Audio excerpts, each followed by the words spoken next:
Okay, so in this video we're going to be reviewing the Southern Pacific number 3001 A6 Atlantic. So the A6 class is basically a rebuilt A3, and what it is that it was rebuilt from 4 Alco and Baldwin built A3s. Frames were reinforced during this, fitted with 11,520 pound boosters on the trailing trucks, right there. They also changed them to outside bearings. They were also equipped with Worthington 3-BL feed water heater on the left side. 3000 and 3001, which were both Baldwin made, 3058 and number 3063 respectively, turned out of the shops in August of 1927. And they later carried this daylight paint scheme here. The job of this locomotive during its time was to pull the Sacramento daylight from, I am sorry if I mispronounced this, Lathrop to Sacramento. 3002 and 3003 originally entered service as Schenectady, once again, sorry if I mispronounced that, built 3031 and number 3058 and were rebuilt in October of 1928, and they were never painted in this daylight scheme. They are always black. So mine has probably a little bit of a noisy smoke generator slash fan, hence why that buzzing. I kind of like to say it's a dynamo noise, so it's kind of a win-lose or win-win situation. But as you can see, I opted for the number 3001 daylight schemed A6. Now the problem with that though, however, is that this was the only one I had offered to me, considering I bought this off of eBay. Kind of as an impulse buy and kind of as an experiment just to see what an A6 was like and to have it, and I'm quite pleased with it, honestly. You know, I'm pretty hyped up with this, and I can't wait till I get the 4449 and the Lionel Vision line. You know, if this is good, what could be expected of that? Even better. But I'm just going to kind of waltz around and do a couple of named features on this locomotive. This locomotive is equipped with the Legacy control system. It can also be controlled via Bluetooth or conventionally with one of these transformers, which I use that and the Bluetooth since I don't have a Legacy remote at the moment. This model is very aesthetically appeasing. I have made an oopsie and accidentally spilled a little bit of smoke fluid along the side of it, but I'll clean that up because I like to take pride in my engines, the best I can at least. Everything's, whether it be separately applied or cast in detailing, it's all there.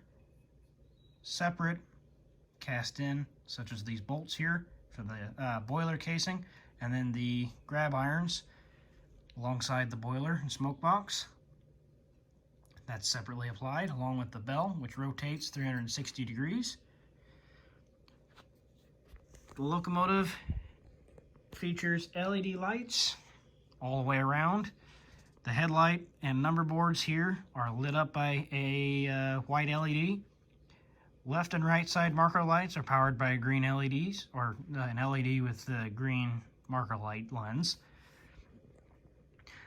For some reason, I think this is a later run change that they made to this A6 locomotive, but I have a coupler that cannot be equipped with a dummy coupler. So instead they gave me a scale KD coupler, which I can only use the rear. The rear one is fired, or can be fired on the Bluetooth app for release. Yes, I know I have Polar Express cars on there, not the greatest. Yes, I also don't have a very good layout, but this layout basically has to be torn up or pulled up within a few minutes, so I can't really put too much on it except for rolling stock and locomotives. This locomotive is equipped with whistle steam effect and the typical stack smoke generator. The whistle can be detached like so. You just have to pull it sideways and it comes out. Just do the reverse. Slide it back in that little slot where the safety valves are. Safety valves are also in very good detailing. Dynamo, one dynamo only. Superheat, well, actually, I think quote me if I'm wrong here. You can, because I'm not an expert yet. I believe this side has an air compressor on it. That's what these guys are right here. And I'm trying to remember if this is another air compressor or if this is the superheater that they were talking about. Which I would have thought the superheater would have been somewhere up here in the smoke box for the steam. Or maybe hidden up under there. But I can't necessarily see, so... at that point, you guys can pretty much comment down below what you guys think of that. The only thing I have to say about it is that the unpainted wheels for the pilot truck kind of bother me. But other than that, another part of me agrees that I kind of like the chrome, though. I kind of like the reflective look of them. So I'm not too bothered. Trailing truck wheels you can't really see, so it's not bothering me that way. And the tender wheels are also somewhat reflective, but kind of have a graphite gray appearance to them. It's the same on the other side practically. It's pretty much a mirror image of itself, and then the font here is readable. Very good detailing on the cab. No windows. You can stick your finger in there. That's just to show they have no windows. Here is your builder's plate, which is actually legible, even for this camera, albeit it's not very good in this light. And if I could hold the camera still for 1 second, there you go, good enough.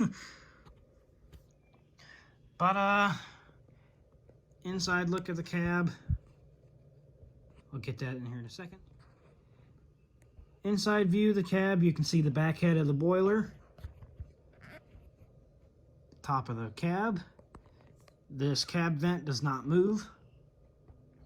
You can see down in there the light for the firebox, even though well, that's more a lens right now, but a light comes on and it illuminates that. There's a couple other valves right up over here, some tubing, the edge of the back head for the boiler here, some gauges up over on this side, brakes, 2 figures for fireman and engineer, or fireman and driver, depending on where you're from. This locomotive pairs with a wireless drawbar, and in this case, all you have to do to undo it is tilt the tender forward, drop that tongue out from under that bend there, and it slides out from under it. So you don't have to do any wireless or wire disconnecting or any of that sort. It's just a wireless infrared communication, we'll say. Tender itself, there's some writing right there. That's the weight of the... There's 2 separate weights there, and I think the bottom one is locomotive, or sorry, not locomotive, tender full, and then the top one is tender empty. Really good detailing otherwise. I'm very impressed with it. Air tank down there. There's your air brake system over on the other side. Toolbox is identical on the other side as well. Trucks are pretty detailed for being cast detailed. That's pretty impressive. This top is removable to get down all to your electronics, and you can view inside the back there for your speaker. I have smoke fluid in the locomotive, but there are switches on the bottom for the smoke, programming, or running it, and then a third switch, which I can't remember which one that is. And the only other physical control is under one of these water filling marks here, which is the volume for your tender noise. If you have Bluetooth, then if you have the app, then you don't need to worry about that. All you gotta do is hop on there. Nothing under that one. There's your reverse light. It is fully functional and is an LED as well. Number boards do not light up, however. Coming down back here to the rear, you can see the coupler cutlass bar, or cut bar here. Don't know why I want to say cutlass. I think of an Oldsmobile cutlass, I think. Then you have your coupler, which can be fired remotely through Bluetooth. Or in this case, if you have one of those firing track mechanisms, you can just fire it and it lets go of that coupler right there on the rear of whatever car or other you have. Coming over to this side, it's pretty much identical here.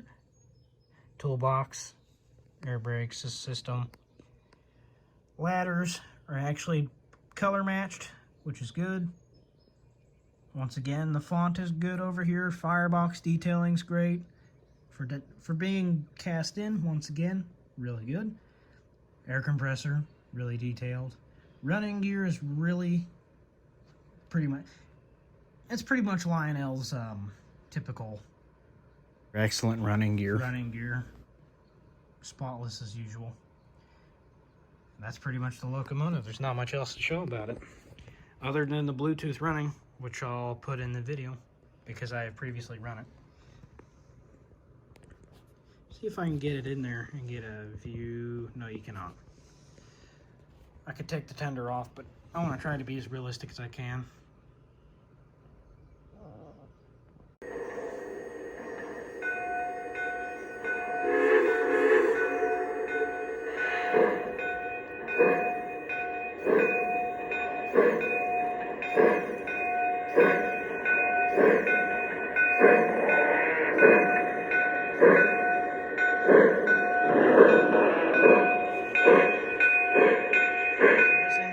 Take 031 curves, which is what I'm running now.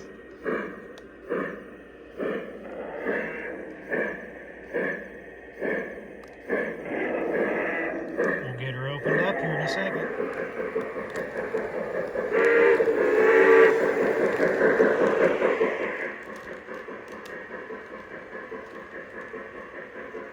For the moment, I just have an oval when it comes to track.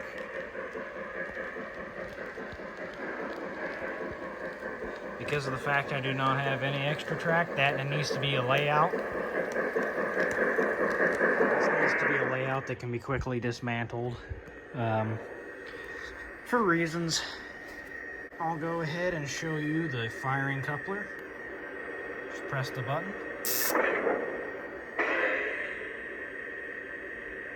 You can adjust all your sounds right here. Dispatch here. Please stand by. Over. Yes, sir. Let me know when I'm clear. Out. Tower, still waiting. Any plan yet? Over. There's the crew talk sounds. Roger that. Take the green. Over. That's great. Clear to move. Out.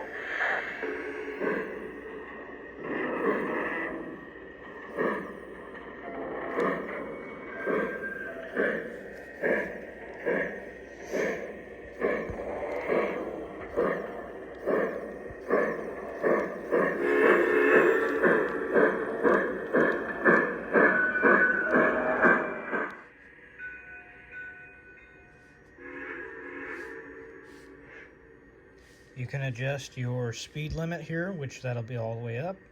Momentum, excuse me. Smoke or no smoke.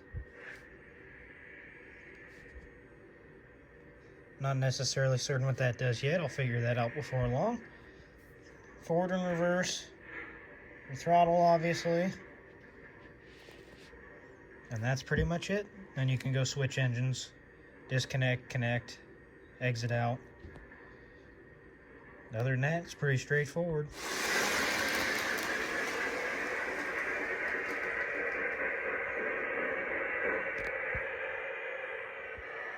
That's the momentum in action. You can adjust that here. I like to leave it at medium until I throw a train on, then I'll change it. But that's pretty much it. Till I can get a legacy controller or anything else will come along. So thanks for watching.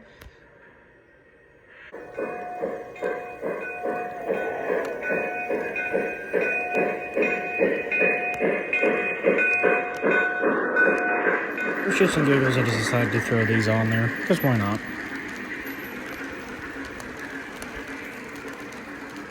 So if you enjoyed this review, hit that like button, hit the subscribe, and the bell button for more. Eventually, I'll be making a little shunting yard here, hopefully, and I'll get some Menards freight cars of some sort, and a shunter engine probably by the end of the year, and I'll have a little operation going on for the moment. So, catch you guys then.